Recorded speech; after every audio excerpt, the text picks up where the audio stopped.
Good morning, students.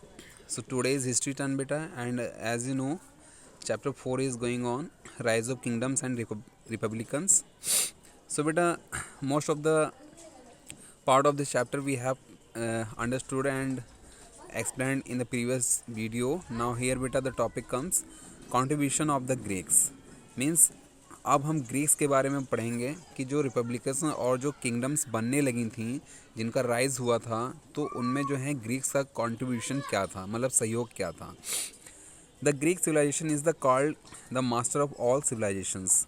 बेटा जितनी भी अभी तक सिविलाइजेशंस हुई हैं, चाहे वो मोहनजोदाड़ो हो, चाहे वो हड़प्पा हो, उन सभी सिविलाइजेशन या इंडस वैली सिविलाइजेशन हो, सभी सिविलाइजेशंस में ग्रीक सिविलाइजेशंस का जो लेवल है वो सबसे ऊपर है, और कह सकते हैं कि ग्रीक सिविलाइजेशन सभी सिविलाइजेशंस की मास्टर है. Their art, architecture, literature, system of government etcetera have become classical. क्योंकि जो ग्रीक सिविलाइजेशंस की जो आर्ट थी, आर्किटेक्चर था, लिटरेचर था, सिस्टम ऑफ गवर्नमेंट, कैसे गवर्नमेंट को चलाना था, ये सब सारी चीज़ें ही ग्रीक सिविलाइजेशन को मास्टर बनाती हैं सभी सिविलाइजेशंस का. The Greek civilization has a set standard with which other civilizations even the modern civilizations are compared. और जो ग्रीक सिविलाइजेशंस है बेटा, वो अदर सिविलाइजेशंस के साथ बराबर स्टेज पे आती हैं, और इवन हम जो है कंपेयर भी कर सकते हैं दूसरी सिविलाइजेशन से. Homer's the Iliad and the Odyssey are two great classical epics. उसी ग्रीक सिविलाइजेशंस के समय बेटा दो एपिक्स लिखे गए थे, जिनके नाम थे होमर ने लिखा था एलाइड एंड ओडिसी. ये दोनों ही ग्रेट एपिक्स हैं उस समय के.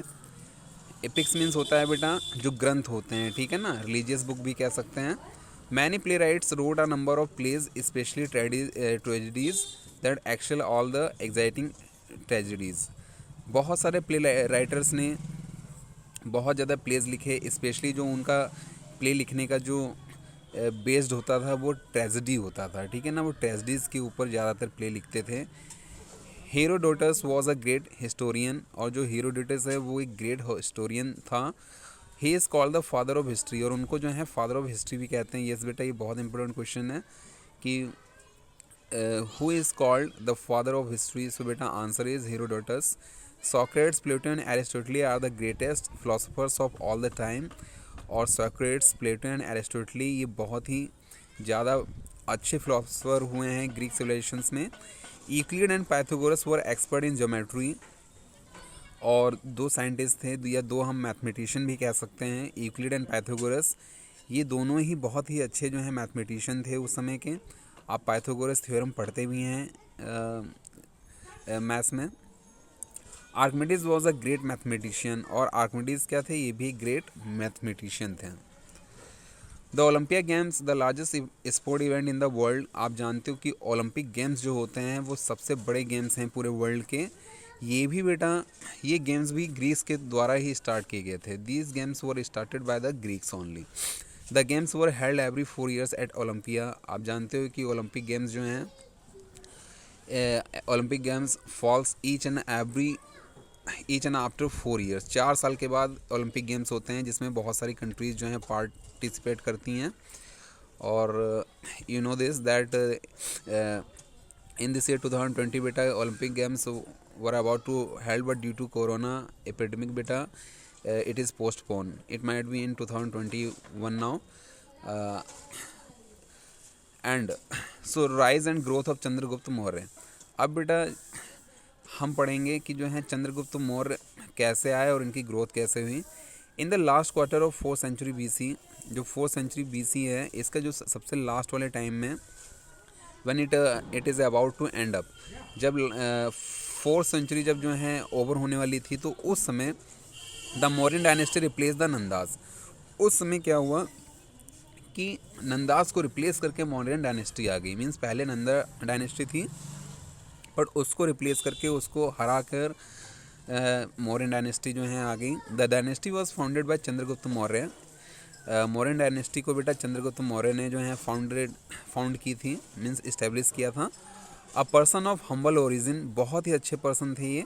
According to the Buddhist tradition, जो बुद्धिस्ट हैं उसके अकॉर्डिंग बेटा, he belong to a kshatriya clan living in the Terai region of the Gorakhpur district. वो एक चंद्रगुप्त मौर्य क्षत्रिय क्लैन से बिलोंग करते थे और गोरखपुर डिस्ट्रिक्ट के तराई रीजन में रहा करते थे। Chandragupta Maurya thus did not belong to any famous royal dynasty.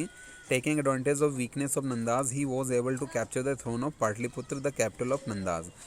मतलब जो पहले नंदाज डायनेस्टी थी ना, तो बेटा उनकी कुछ ऐसी वीकनेस थी जिनकी वीकनेस को जानकर बेटा चंद्रगुप्त मौर्य ने जो है उन पे जो है अटैक किया और उनके ऊपर जो है he defeated Nandas and Nanda royal family and he ruled over it.